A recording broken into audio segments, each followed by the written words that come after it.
আসসালামু আলাইকুম, nature agro থেকে সবাইকে স্বাগতম। আমরা আজকে দেখাবো আমরা আমাদের গরুকে কি খাইয়ে থাকি। এই যে আপনাদের সামনে গরুর যে খাবারটা আছে, এটাকে বলা হয় টিএমআর, টোটাল মিক্সার রেশন।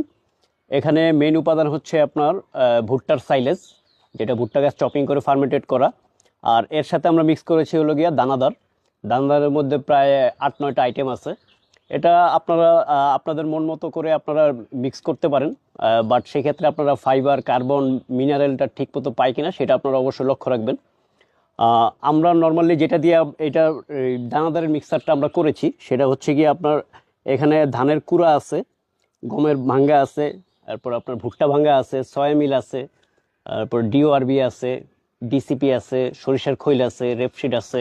ঠিক আছে, এরকম নানা আইটেম দিয়ে আমরা, এটা ডিপেন্ড করে আসলে আমার কস্টিংয়ের উপরে। যখন যে আইটেমটার দাম বাড়তি থাকে তো আমি অন্য যেটা কস্টিং কম থাকে ওই আইটেম দিয়ে যেন এর কার্বন, মিনারেল, ক্যালসিয়াম, ভিটামিনটা ব্যালেন্স করে যেখানে আমার কস্টিংটা কমে ওইভাবে আমি আমার মন মতো মিক্স করে নিয়ে নিই।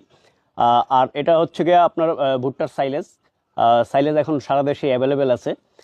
আপনারা সাইলেজ খাওয়ালে আর গ্রোথ রেশিওটা ভালো পাবেন। তো আমরা এই টিএমআরটা সাধারণত 2 বেলা গরুকে দিয়ে থাকি, সকালে আর হচ্ছে গিয়ে সন্ধ্যায়। এবং এই টিএমআরটা দেখেন একদম শুকনা, এটার সাথে কিন্তু কোনো পানি মিক্স হবে না,